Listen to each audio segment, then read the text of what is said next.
Tomorrow starts today. Hi sisters and brothers! Ako muli ito si Kuya Paul Cinco Cachuela. Tayo po muli ay nandito sa ating Faith Journey YouTube channel, ang Sige Kuya Paul. Doon po sa mga ngayon pa lang nanonood, sumusubaybay at nakikinig dito sa ating video presentation. Sana po mag-subscribe po kayo, libre po naman ito. Mag-comment, i-share po at ibahagi sa maraming tao ang video presentation na ito para marami ang mabless sa salita ng Diyos.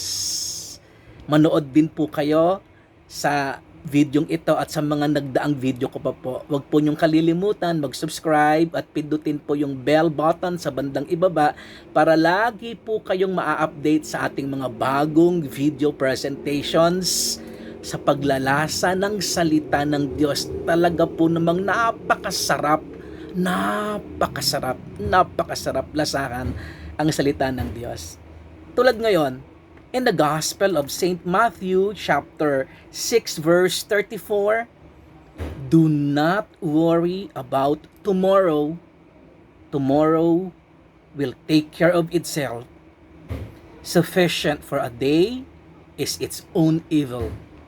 Sisters and brothers, ang kababasa nating gospel according to St. Matthew tells us that we should not be occupied with money or the worries of this world.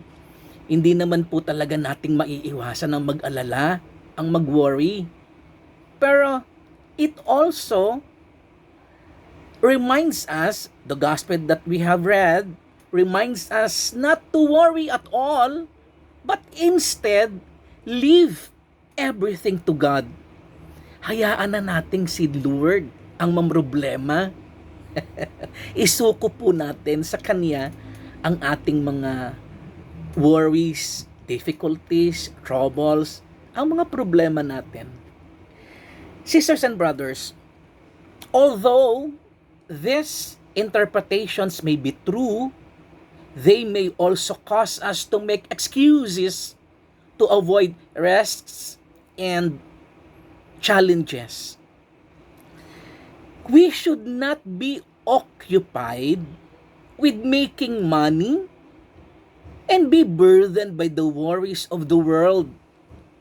Hindi ko sinasabing masama ang magpayaman, masama ang mag-ipon ng pera. Ang pinapaalala lang po natin, wag naman tayong magpasakop o magpasailalim sa kapangyarihan ng pera. But it doesn't mean we shouldn't use our talents and squander with God or squander what God has entrusted to us by burying them.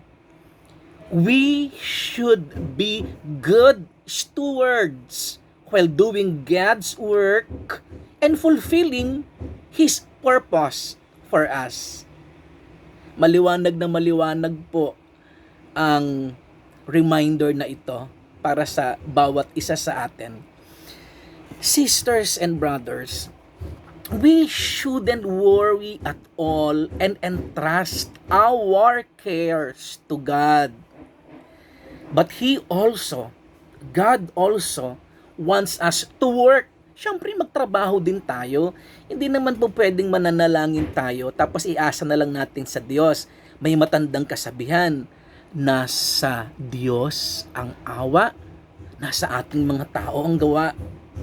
Kaya magtrabaho pa rin tayo, sisters and brothers, to use our intelligence and skills, that is to improve our lives as well as others. We do what we can and entrust the rest to our God. This way, we learn to trust in God's plan to bless us, even when things don't go our way. And all this require much faith, maging mapanampalataya at magtiwala tayo sa kabutihan at grasya ng ating Panginoon. Hard work, and surrender. God always promises better tomorrow. But we should also give our best to God today. Sisters and brothers, may sabi niya, excellence is not a destination. It is a continual process of transformation into who God wants us to be. Ang ganda po, ano? Magdasal na tayo, sisters and brothers. Pikit natin ang ating mga mata. In the name of the Father, and of the Son, and of the Holy Spirit. Amen. Lord, may I see better tomorrows by becoming better than yesterday. Amen. Glory be to the Father, and to the Son, and to the Holy Spirit, as it was in the beginning, is now, and never shall be, world without end. Amen. O Hail Mary, full of grace, the Lord is with you. Blessed are you among women, and blessed is the fruit of your womb, Jesus. Holy Mary, Mother of God, pray for us sinners, now and at the hour of our death. Amen. Amen and amen. Thank you, Father God. Thank you, Jesus. Thank you, Holy Spirit. Thank you, Mama Mary. In the name of the Father, and of the Son, and of the Holy Spirit. Amen. Naniniwala po ako, sisters and brothers, na bless na naman po kayo, na bless na naman po tayo ng salita ng Diyos. Napakasarap talagang lasahan ang kwento at salita ng ating Panginoon. Lagi po kayong mag-iingat. Maraming salamat po sa pagsubaybay at panonood at pakikinig. God loves you. May the holy name of Jesus save us.